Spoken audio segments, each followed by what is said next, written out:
دوستان خوبم، امید که یه جور و صحتمند باشین. امروز میخوام به شما آموزش بدم. جلسه اول بخش آموزش CMD است، خط فرمان ویندوز که در این بخش دستوراتی است که ما میتونیم از اونها استفاده کنیم. خب خود ویندوز یک برنامه گرافیکی است، خیلی راحت تر آدم میتونه بره داخل دسکا، میتونه کپی کنین، میتونه فولدر ایجاد کنین. خیلی ها میاد سوال میکنن میگه چرا در حالی که ویندوز بخش ویژگی بسیار ساده داره، حتی با یک کلیک میتونی وارد چه، چرا نیاز باشه ما برای کد بنویسید در بخش پنجره CMD تا وارد یک دیسک بیا بخوایم یک فولدر بسازیم، میتونیم راحت تر از برنامه گرافیکی استفاده کنیم. خب درسته کار ما را راحت تر میکنه، اما بعضی کارهایی هست که ما میتونیم در پنجره CMD از اونها استفاده کنیم. خط فرمان ویندوز کامند پرومپت در صفحه گرافیکی یعنی ویندوز نمیتونیم از اونها استفاده کنیم. ویندوز بخش آموزش CMD را با جلسه اول نحوه اجرای CMD در ویندوز و دستورهای اولیه و لازم جهت کار در خط فرمان ویندوز را برایتان آموزش میدم. امید که از این آموزش ها لذت ببرید و یک چیزی ازش بیاموزید و به همین ترتیب بتوانید ازش استفاده کنید. خب برای باز کردن خط فرمان ویندوز چندین گزینه هست. از چندین طریق میتونین خط فرمان ویندوز یعنی CMD را باز کنین. میتونین روی استارت منیو نوشته کنین کامند پرومپت. اینجا میاد کامند پرومپت، میتونین از این طریق CMD را باز کنین و یا هم در پنجره ویندوز خود ویندوز با آر رو فشار بدید، پنجره رند بالا میاد و اونجا میتونین CMD نوشته کنین، پنجره CMD بالا بیاید. خب راه های مختلف است که مهمترین راهش همه ویندوز صورت میگم همه ویندو پنجره رن است. خب اینجا من اسکرین کیبورد رو برایتان بالا بیارم.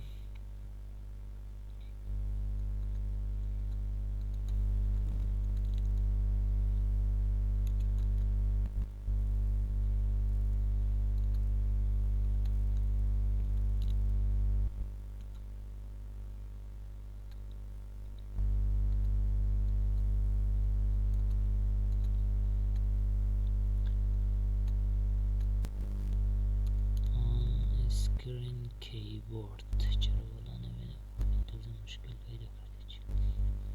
خب از خیلی از اون میگذاریم. در قسمت استارت منیو قسمت سرچ بار نوشته میدین کامند پرومپت و یا هم ویندوز، پنجره ویندوز با آر رو فشار میدید، پنجره رند باز میشه و در رند نوشته میکنیم CMD. اینجاست پنجره ویندوز با آر فشار میدید، پنجره رند بالا میاد. وقتی پنجره رند بالا آمد نوشته میکنیم CMD کلید نوشته کردین، پنجره کامند پرومپت یعنی CMD باز میشه. وقتی صفحه باشه شما اولین کدی که میخواین اینجا، اولین دستوری که میخواین اینجا بنویسیم خود CMD است. CMD تمام مشخصات ورژن خود نشان ده. ورژن 10.0 است، در سال 2015 ساخته شده توسط مایکروسافت. خب دومین دستوری که شما میتونید برای CMD نوشته کنین استارت است. استارت هر چقدر استارت نوشته کنین به همون اندازه پنجره باز میشه.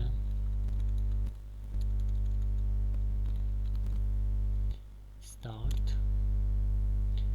خب دستور بعدی ما که میخوایم ازش استفاده کنیم CLS هست. فرض مثال من اینجا نوشتم استارت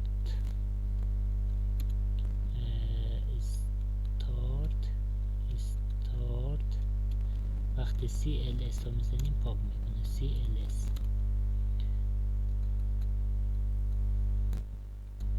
اینجا من چندین خط نوشته کردم برای که پاک بشه. یک کافی است یک CLS نوشته کنیم تا همه به حالت اول برگرده. خب میریم CMD.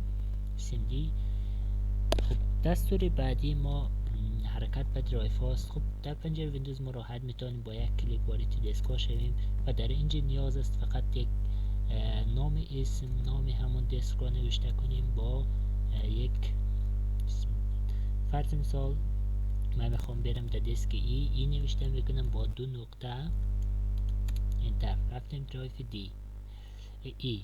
بعد میخوام برم درایو جی نوشته میکنم با 2 نقطه، رفتیم درایو جی. به همین سادگی. خب حرکت بعدی داخل درایو هست. فرضاً من اینجا اینو پاک میکنم، پنجره جدید ویندوز باز میکنم. خب فعلا میبینیم که ما در مسیر دسک سی یوزر و محمد التنها اینجا قرار داریم. برای که بخوایم حرکت، من میخوام از پوشه محمد التنها در پوشه یوزر برگردم. برای کار سی دی 2 نقطه استفاده میکنیم، یا مثلا من میخوام برم در خود داخل دسک سی دی 2 نقطه. به همین سادگی. اگر بخوایم یکی جلو بیرویم با چی نوشتیم؟ سی دی فاصله یوزرز، نام همون پوشه رو نوشتم یوزرز. سی دی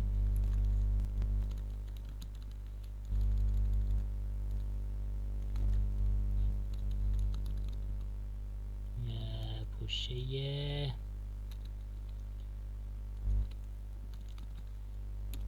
به همین مسیر رفتیم.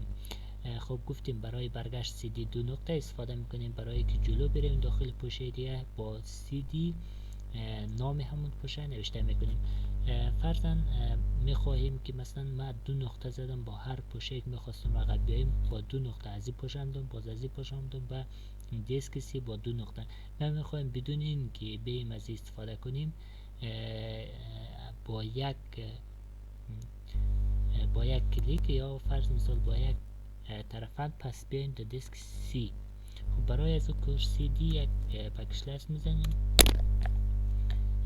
این علامت رو میزنیم، میایم عقب در دسک خودی سی قرار میگیریم. خب برای این کار حالا من میخوام مستقیما بدون این که برم 2 دفعه سی دی نام یوزرز را بنویسم برم، فقط کافی یک نوشتم یوزرز باز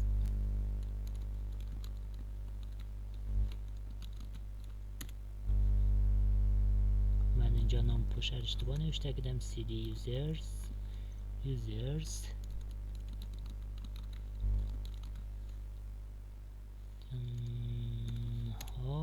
میبینیم به همین مسیر قرار گرفت.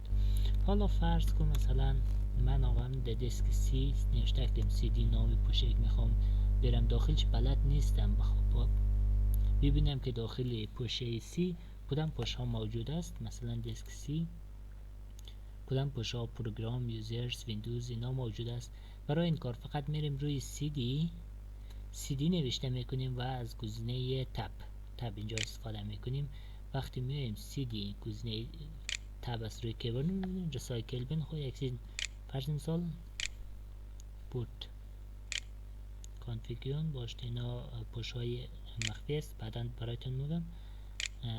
فوند گردو تیم انتل اینجا موجود است. نیو فایلز موجود است. پرلوکس موجود است و همچنین پروگرام فایلز اینجا ما موجود است و همچنان این گزینه همش اینجا موجود نباشد.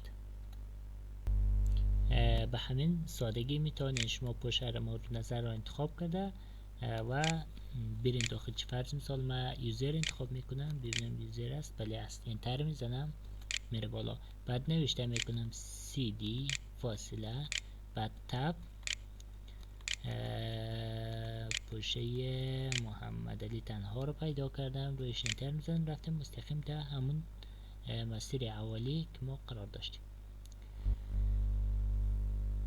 خب گزینه بعدی ما فرضاً من الان میرم دسک ای ببینم داخل دسک ای ما چی موجود است. خب من میرم اینجا سی دی قبل میزنم، بعد نوشته میکنم دی، میرم درایو دی خود درایو دی نداریم، درایو ای میریم ای دی آی آر برای که بفهمیم چی موجود است در دسک من. از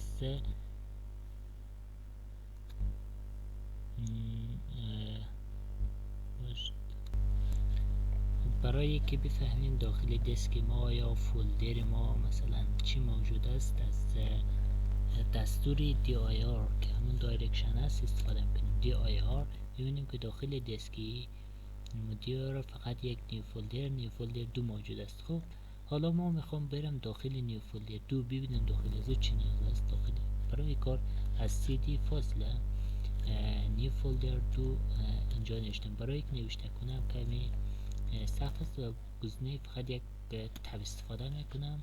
نیو فولدر 2 انتخاب میکنم و یک انتر میزنم.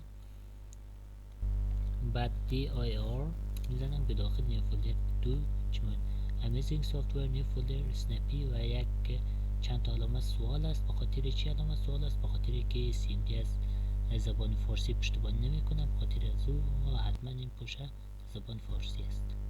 خب میریم داخل نیو فولدر 2 میبینیم که است Amazing Software نیو فولدر اسنپی و یک پوشه دیگه هم در نام فیلم است. خب برگشت میکنیم، اینجا برگشت میکنیم cd 2 نقطه گفتیم برای برگشت در صفحه بعد یا در پوشه قبلی از cd 2 نقطه استفاده میکنیم. cd 2 نقطه dir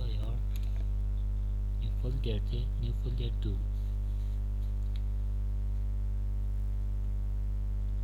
خب برای پیدا کردن فرض مثال من پس میرم cd نیو فولدر 2 داخل نیو فولدر 2 میرم و dir فرض مثال اینجا پوشه زیاد هست و من نمیتوانم اینها رو ببینم، مثلا چند تا فایل یا میریم cd داخل نیو فولدر dir ببینیم داخلش چی موجود است.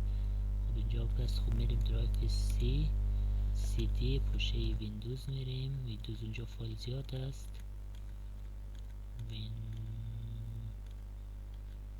پوشه ویندوز و dir یک محدودیت CMD داره که بیشتر از 300 خط را نمیتونه مثلا نشان بده داخل پنجره خود. مثلا در اینجا بیشتر از 300 خط را نمیتونه نشان بده. فرض مثال اینجا فایل زیاد هست، من پشت یک فایل میگشتم، فرض مثال پشت فایل ستاپ میگشتم، نوشته میکنم dir فاصله.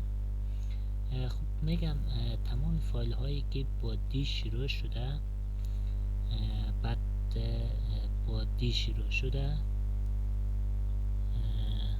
بعد اینکه رو زدیم. خب گفتیم تمام فایل هایی که با دی شروع شده، بعد بقیه و پوشه را نمیدونیم با پشت کدام سیتا با اس بگیم. حالا با اس شروع شده، خب با اس شروع شده، بقیه پوشه را بلد نیم، از علامت ضرب استفاده میکنیم. از این علامت جا میریم، فرض مثال از علامت استفاده میکنیم، بعد نقطه، بعد بگیم پسوند از را ما بلد نیم که چی هست. بعد انتر میزنیم، انتر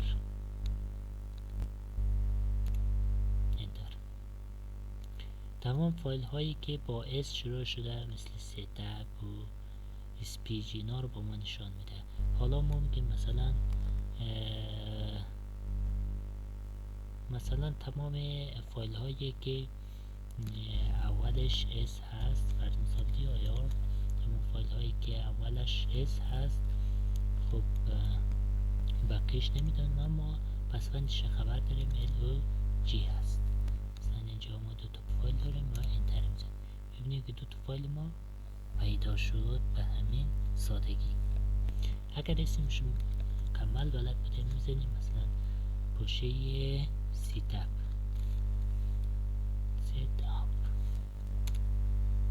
پوشه ستاپ رو برایتان باز کرد، dir پوشه ستاپ. خب اینا رو پاک میکنم.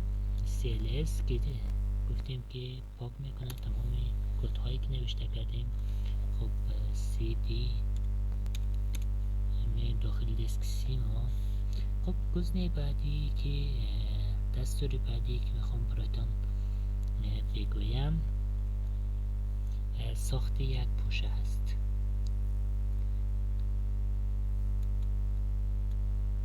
mkdir فرض مثال من میرم در قدم نخست میرم دسک ای.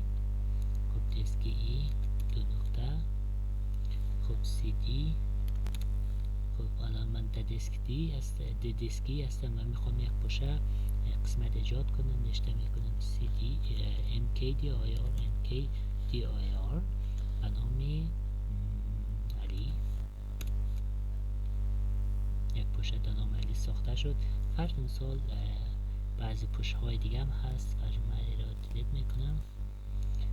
بعد اینجا می نوشتم MKDIR مثلا محمد فاصله علی. حالا میدین دو تا پوشه ساخت. به خاطر چی؟ دلیلش چیه؟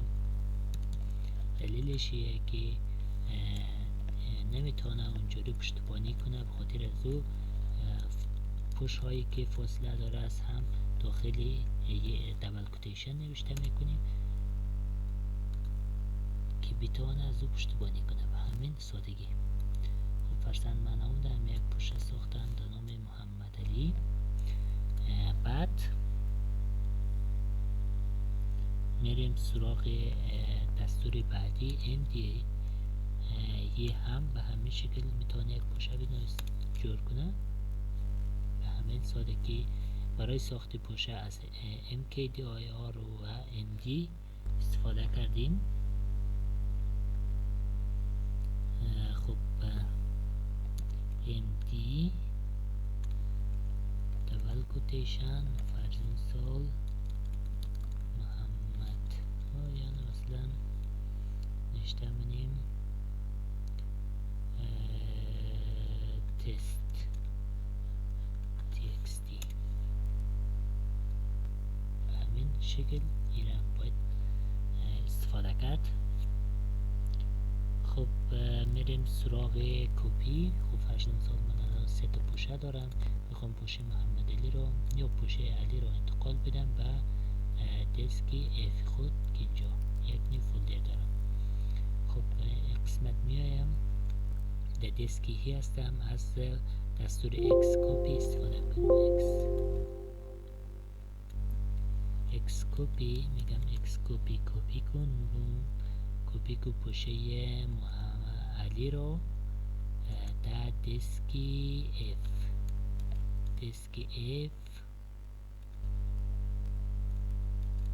اف در نام چی باشه؟ در نام علی باشه. میخوای را کپی کنی؟ منم میگم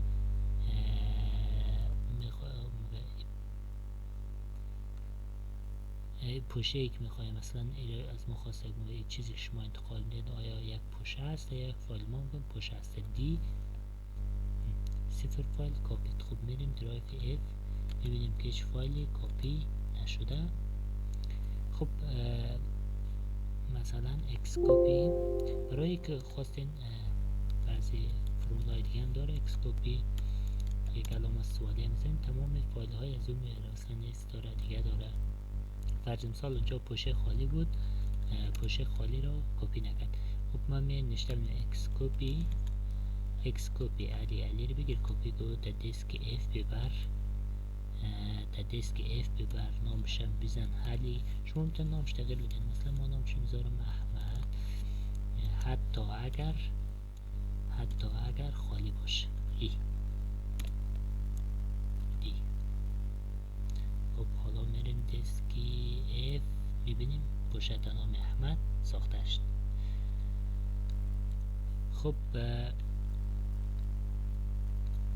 این بود از طرفند اکس کپی. شما میتونید اکس کپی رو استفاده کنید در هر جایی که دلشون میتونید نار تمرین کنید. هرچی بیشتر تمرین کنید به همون اندازه یاد میگیرین.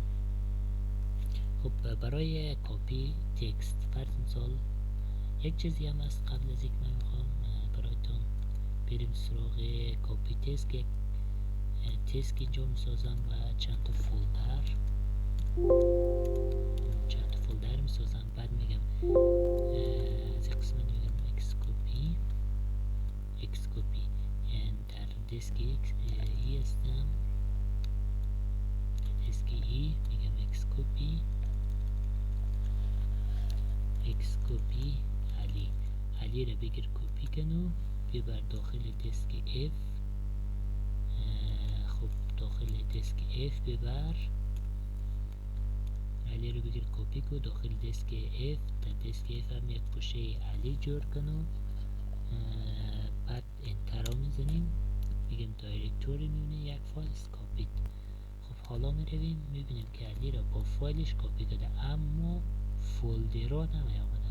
مثلا من اینجا پوشه علی را ساختم، پوشه علی تکست هم زدم، دو تا فولدر هم زدم، تکستش آمدم، دو تا فولدرش نیامده. مثلا دیسک اف میرم نمیده. برای از این دستور از چی استفاده میکنیم؟ مثلا میایم اکس کپی بگیر علی را کپی کو، علی را بگیر کپی کو در دیسک اف ببر، حتی در دیسک اف ببر در نام پوشه علی با پسوند چی استفاده میکنیم؟ ای. حتی اگر پوشه های خالی در آن پوشه موجود باشه. در گفته تمام از اینا رو میخوای انتقال دی، ممکن یس وای میزنی، ای میزنی، آل ای فایل کاپیت. خب حالا میریم دیسک اف پوشه علی میبینید نیو فولدر تو هم انتقال کرد. خلاص به همین سادگی. خب من اینجا میم یک فایل تکست میسازم به نام تست. خب از اینجا میم میزنم کپی، میگم کپی کو تست رو در دیسک اف ببر، در دیسک اف ببر اونجا هم به نام تست بزن. خب چرا کپی نکرد؟ میگه این اصلا فایل وجود نداره. برای کپی کردن تست فایل ها باید پسوند آن رو هم نوشت. مثلا میگم کپی کنو تست ها، پسوند از چیه؟ یک تکست. میگم کپی کو تست دات تکست رو ببر داخل دیسک اف، ببر داخل دیسک اف در نام تست دات تکستی ذخیره کن. انتر میزنیم یک فایل کپی. وقتی میری درایو دیسک اف این یک فایل کپیش به همین سادگی. خب گفتیم که برای کپی کردن فولدرها از اکس کپی استفاده میکنیم. اگر پوشه خالی بود بر آخرش هم یک ای اضافه میکنیم، بک فلش میزنیم، بعد ای میزنیم، بعد تمام فایل های از هم کپی میکنه، حتی فایل هایی که خالی باشه. و برای کپی کردن فایل ها از کپی استفاده میکنیم.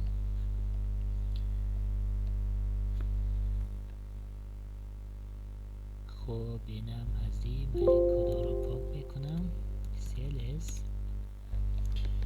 خب اینجا میریم دیسک ای چند تا پوشه داریم. علی رو ما میخوایم رینیم کنیم. دیسک دی آی آر میزنم اینجاست علی رو میخوایم نامش رو تغییر بدم به احمد. خب برای این کار از RAN استفاده میکنیم. RAN فاصله علی. خب میگه the syntax of the command is incorrect. خب میگه RAN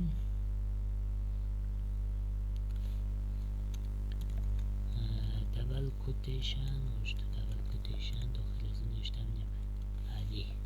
خب درسته مشکل ندارم نوشتم RAN rename که علی را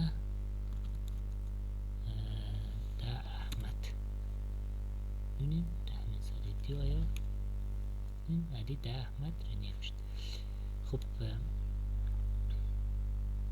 برای مثلا میگم تست رنیم کو RAN رنیم کنم مثلا تست را تست دات txt یا چون باشه که پسوندش هم نشتم نیم ده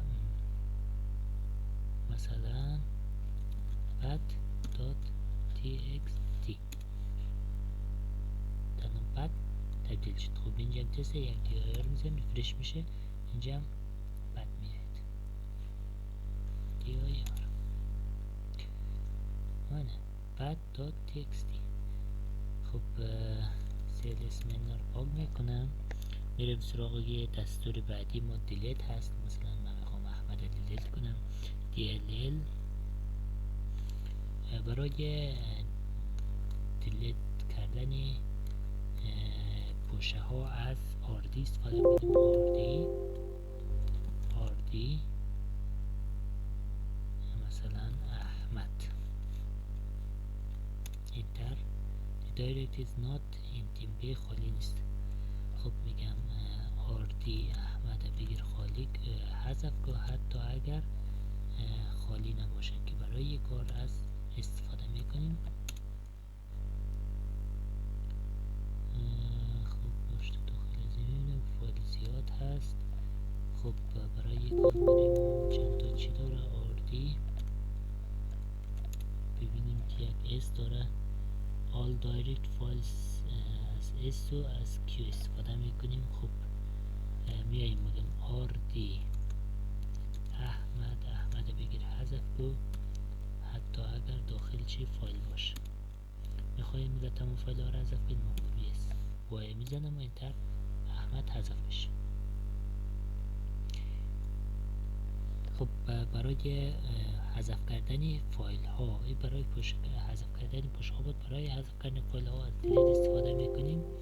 میگم del delete میگم delete کنو path.txt ببینید delete شد به همین سادگی.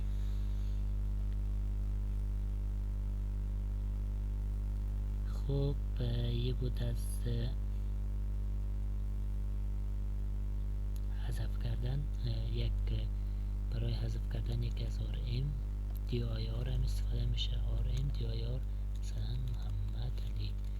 گفتیم که برای حرفایی که فاصله میخوره پوشه ها یا فایل های فاصله میخوره از دبل کوتیشن استفاده میکنیم. RM dir محمد علی. خب اینو حذف کردن میتونه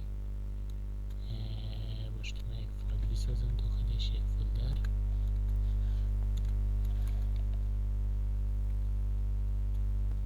RM dir مثلا محمد علی.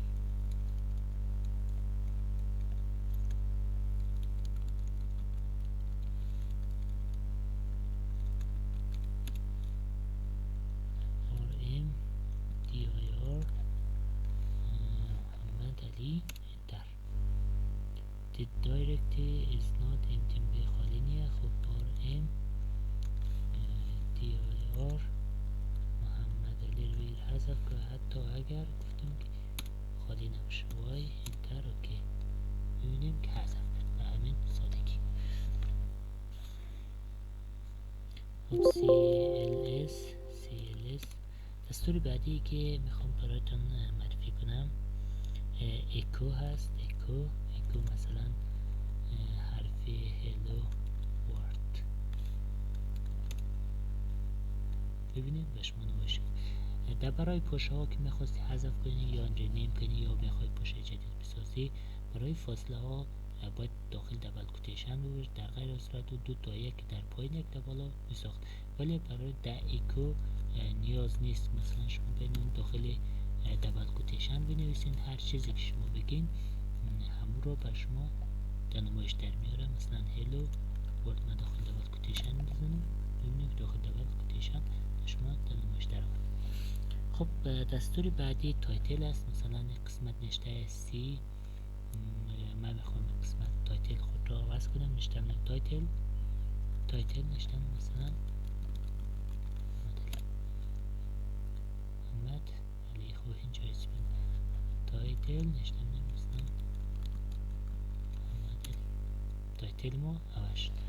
خب دستور بعدی ما رنگ هست. من میخوام رنگ پشت زمینش و رنگ خود حرفات تغییر کنم. بخاطر از نوشتن از کالور مثلا کالور رنگ های مختلف داره. باید اینا رو خودش ببینیم. یک قسمت مال حروف ها هست. مثلا بلک داره 0 1 2 3 4 و یک قسمت هم پشت زمینش مثلا ما با کالور مثلا کالور بلو آبی کنم. کالور 1 ببینیم که خط چون آبی کرد. مثلا گرین مثلا سرخ کجا شد؟ رید. کالور 4 سرخ کرد. خب پر زمینش هم میگم که خاکستری باشه. کالر 8 کالر 4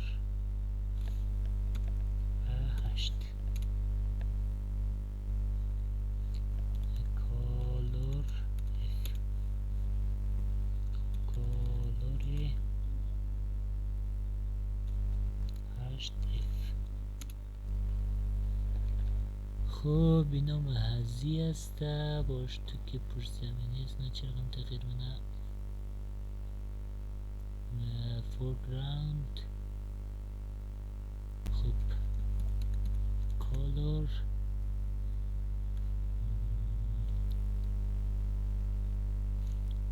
صفر دو. کلان این چیزایی هست که شما میتونین با سیلس من با میگنم با تمام فقط یک کافیستیک بک سلیش و یک علامه سوالیه بزنین تمام مشخصات اینجا قسمت میاره بالا به همین سادگی. دستوری بعدی که من خواهم به شما آموزش بدم، من کالر رو خود کالر رو میرم سفید انتخاب میکنم. دستور بعدی که خواهم به شما آموزش بدم کپی هست. فرضاً من اینجا یک پوشه می نویسم جور میکنم در اسکیم mkdir در نام علی یک پوشه می سازم. خب میخوام این پوشه رو کپی کنم در دیسک F. دیسک F هم پوشه را پاک میکنم. خب میرم از دیسک ای پوشه علی رو انتخاب میدم دیسک. خب میگم کپی، میرم دیسکی میگم کپی، میگم کپی کن پوشه علی را پوشه علی را میگم کپی کنم.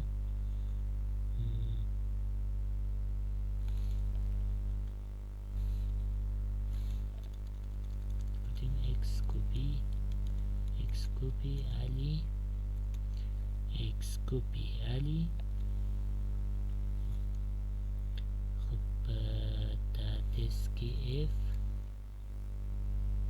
حتی اگر گفتم حتی نام پوشه علی کپی کو نام پوشه علی حتی اگر خالی باشه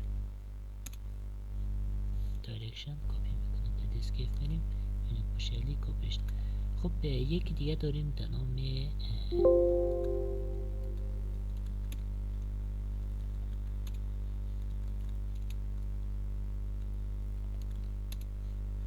یک دستور دیگه هم داریم به نام کپی کن. خب این برای چه دستوری؟ مثلا ما تونستیم یک پوشر ساختیم میتونستیم کپی کنیم و یک کپی کن میتونه یک فایل تکست بذاره. مثلا من کپی کن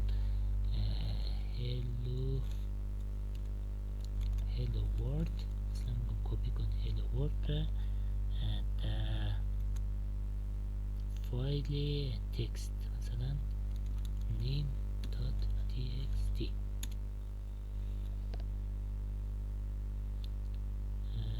خب باش تو نگاه کنم میگه کپی کن name.txt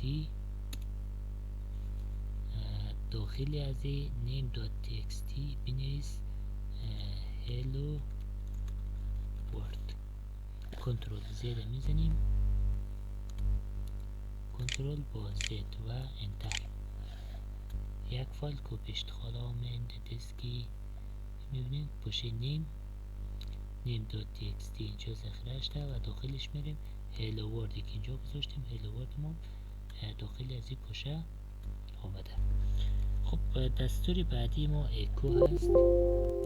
ما گفتیم که اکو هر چیزی که شما بگین به شما نمایش میده، اما دستور اصلی اکو نمایشی هست که میتونه یک فایل تکست بسازه. مثلا من میگم اکو سلام، اکو سلام، میگم سلام را داخل یک فایل در نام test.txt به ما بساز. انتر میزنیم سلام test.txt ریفرش کنیم.